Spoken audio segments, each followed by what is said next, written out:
Hola, buenas tardes. Creo que ahora se me escucha bien.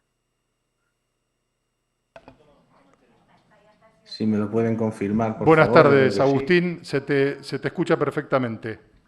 Gregorio, te he notado compungido por lo del tiempo. Yo si quieres te presto 5 minutos. No tengo problema. Prefiero escucharte a ti que escucharme a mí mismo, Agustín. Vale, bueno, pues nada, muchas gracias. Lamento muchísimo no poder estar en Granada. Y pido disculpas a la organización, a la vez que agradezco su invitación a la Fundación Derecho y Discapacidad y al CERMI.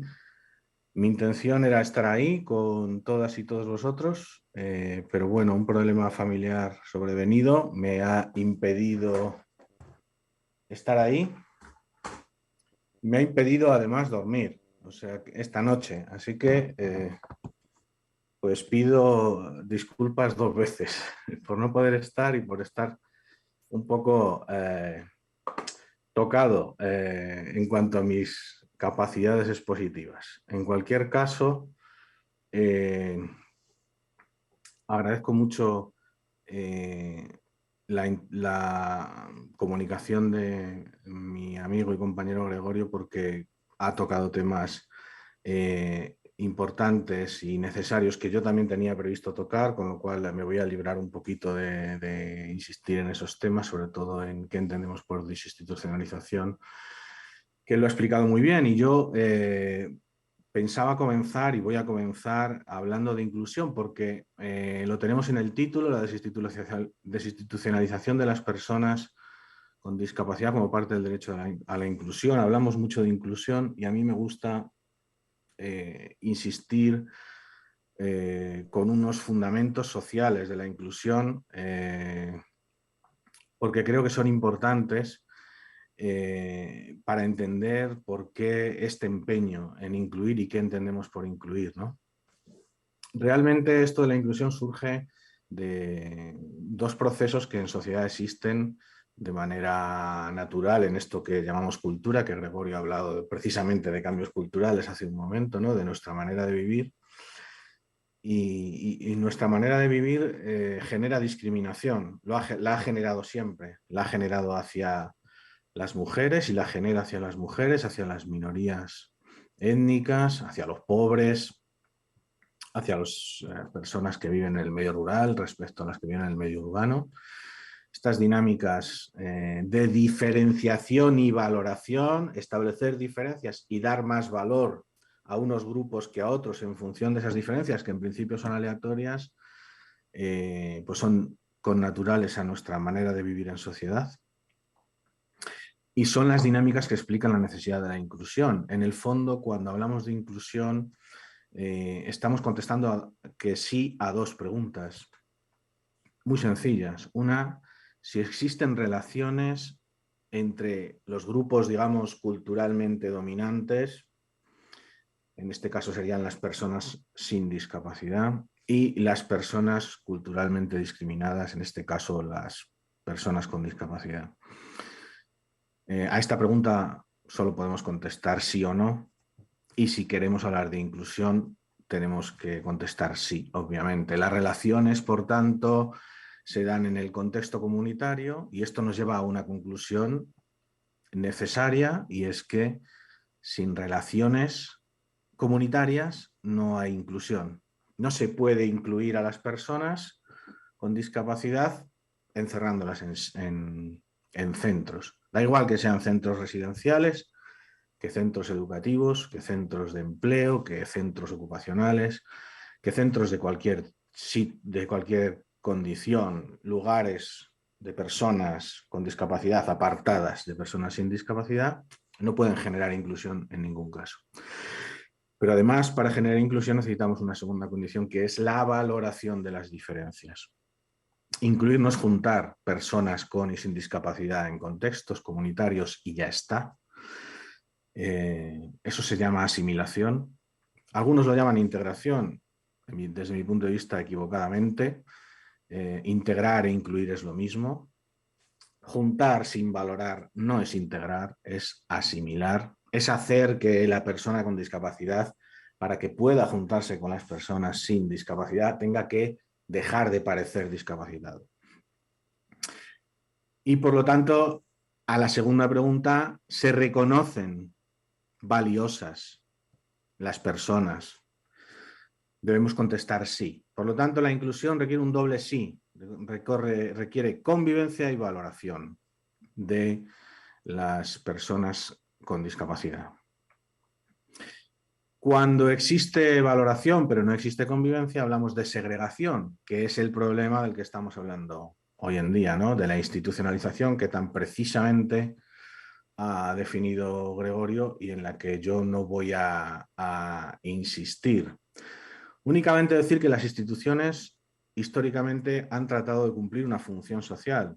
Nadie discrimina, o casi nadie discrimina, consciente y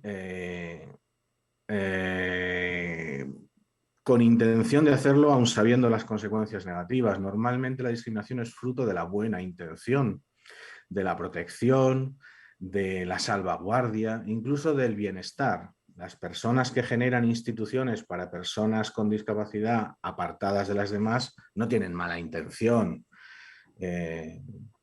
pero tienen intenciones no inclusivas o, desde mi punto de vista, equivocadas, ¿no?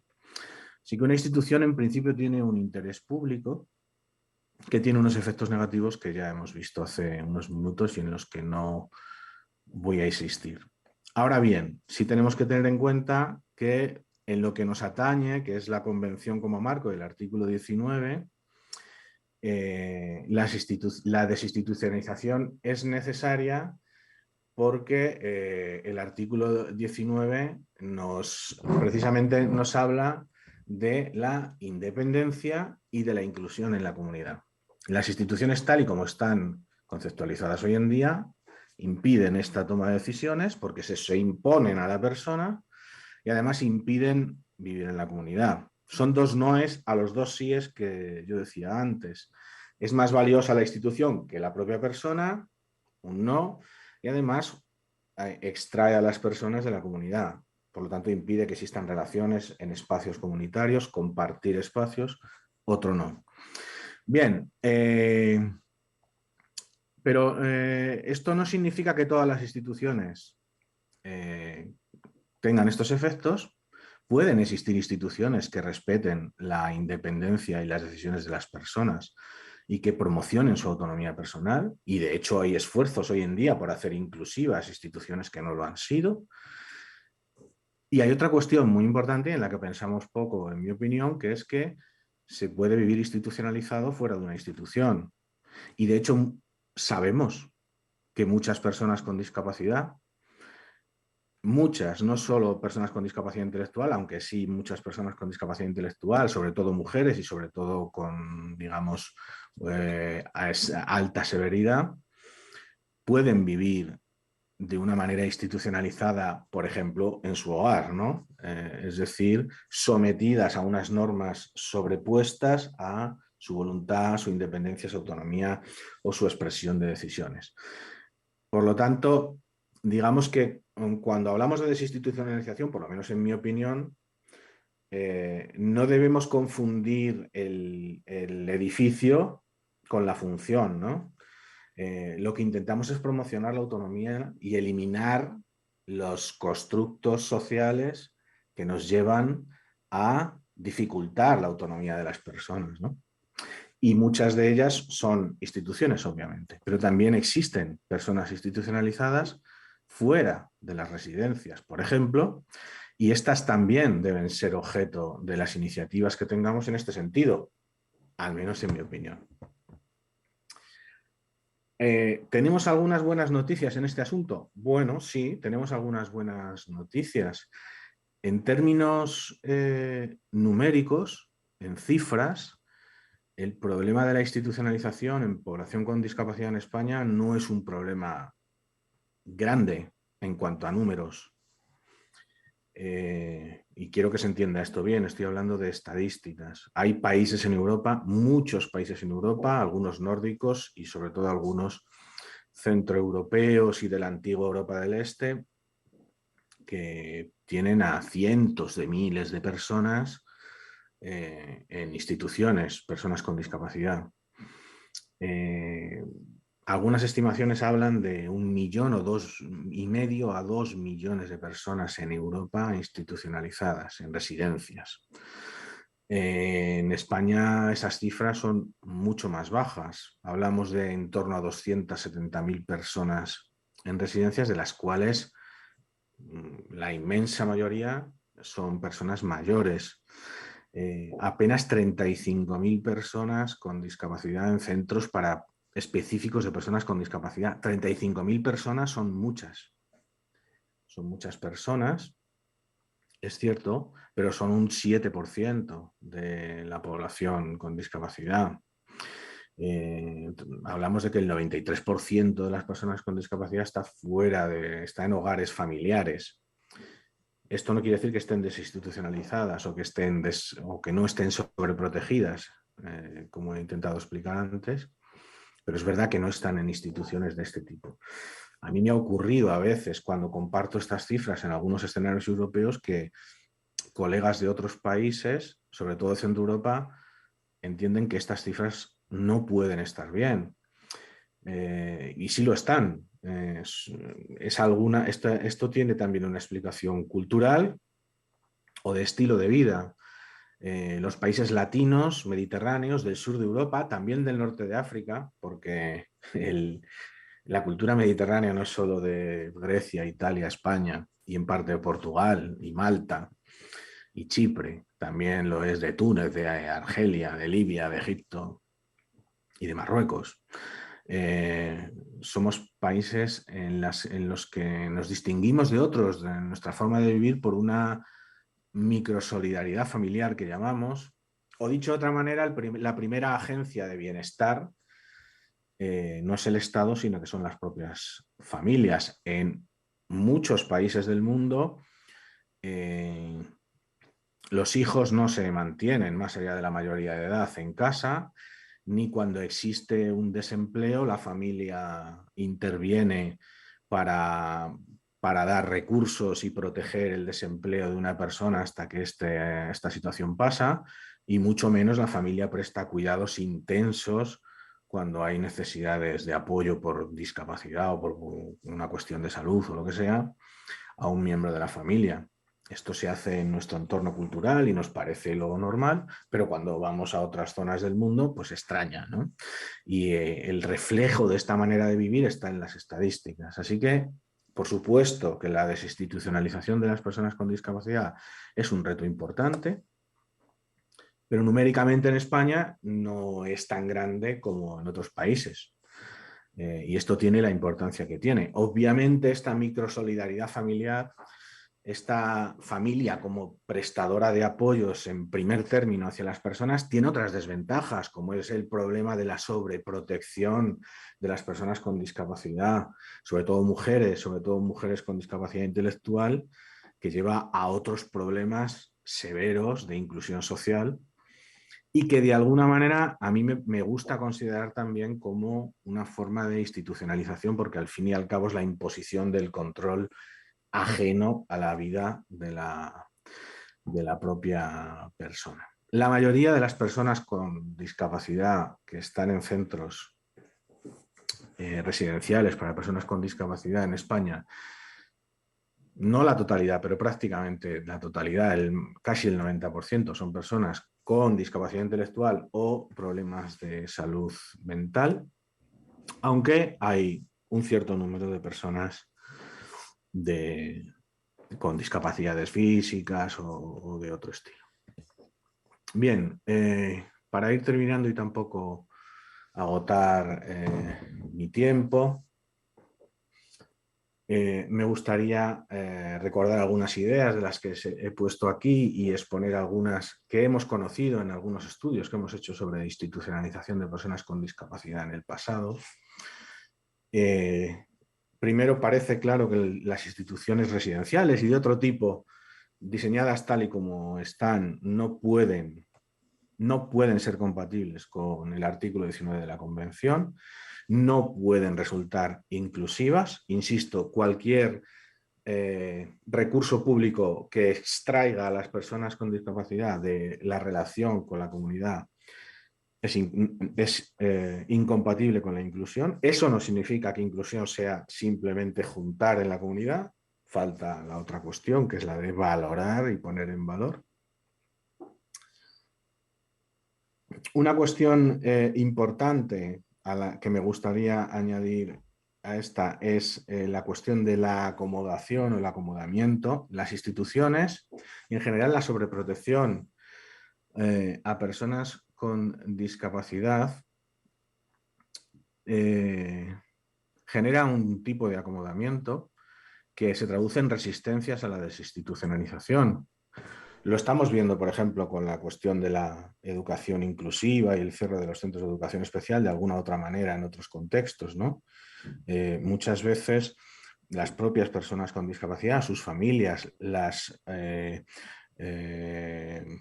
organizaciones que administran este tipo de instituciones, incluso los profesionales, pueden ser una resistencia importante por este acomodamiento a una situación de segregación o por un miedo legítimo, obviamente, porque igual que he dicho antes que nadie genera instituciones pensando en hacer el mal, normalmente cuando se hacen instituciones segregadoras se hacen pues con buena intención, aunque tenga resultados perniciosos, ¿no? Bueno, pues en este caso pasa lo mismo. A este acomodamiento de las familias, de las propias personas, de las organizaciones que gestionan estos centros, de sus propios profesionales, es completamente entendible. En una sociedad que es agresiva para las personas con discapacidad, el mal menor puede ser estar institucionalizado antes que estar libre en la calle sin apoyos. Y además en España tenemos experiencia en este asunto, ya hemos desinstitucionalizado la salud mental en buena parte, no hemos prestado en buena parte los apoyos que esas personas necesitaban y nos encontramos hoy en día pues, con más personas de las que debería haber con problemas de salud mental en las prisiones o en la calle o con problemas de adicciones, etcétera, ¿no? Así que los procesos de desinstitucionalización tampoco consisten en cerrar centros y punto, sino en dar los apoyos necesarios, porque si no están condenados obviamente al fracaso y claro, los miedos de las personas, incluso las propias personas con discapacidad, a ser desinstitucionalizadas resultarían a la postre legítimos. Las instituciones, insisto, llevan a este acomodamiento, transforman la conciencia de las personas, generan un sentimiento de menor valor, de menor capacidad. Pasa igual con los profesionales. Los profesionales de las instituciones suelen ser profesionales muy expuestos al estrés, a situaciones dificultosas en su trabajo, que los desgastan. Así que todo esto requiere una planificación y unos apoyos para el día después de la desinstitucionalización y requiere que se haga de manera planificada. Y por último, en el último minuto que me queda, insistir en que desinstitucionalizar es necesario para generar oportunidades de vida independiente y de inclusión en la comunidad. Y desde este punto de vista, no solo las instituciones, por ejemplo, residenciales, se imponen a la vida o a los deseos o a las habilidades o capacidades de independencia o al derecho a la inclusión de las personas con discapacidad. Hay otras formas de institucionalización menos formales a las que las personas con discapacidad están sometidas permanentemente. Y a mí con esto me gusta hacer un paralelismo precisamente con los tiempos que estamos viviendo, la pandemia y el confinamiento. Los días de confinamiento de la primavera del año pasado resultaron una especie de teatro de la institucionalización para muchas personas acostumbradas a tomar decisiones sobre su propia vida casi sin saber que eso es un derecho y lo bueno y divertido y sano y humano que es eso, ¿no?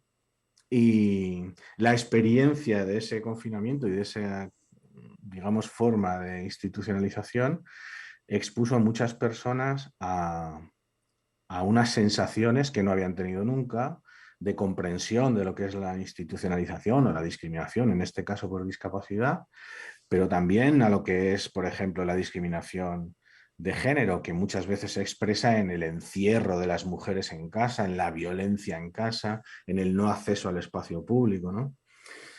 Así que creo que ahí tenemos una oportunidad para pensar de manera global sobre esto y aprovecharla también para explicar de una manera amplia la necesidad de una desinstitucionalización. Creo que he cumplido el tiempo, así que nada, muchas gracias y quedo a su disposición.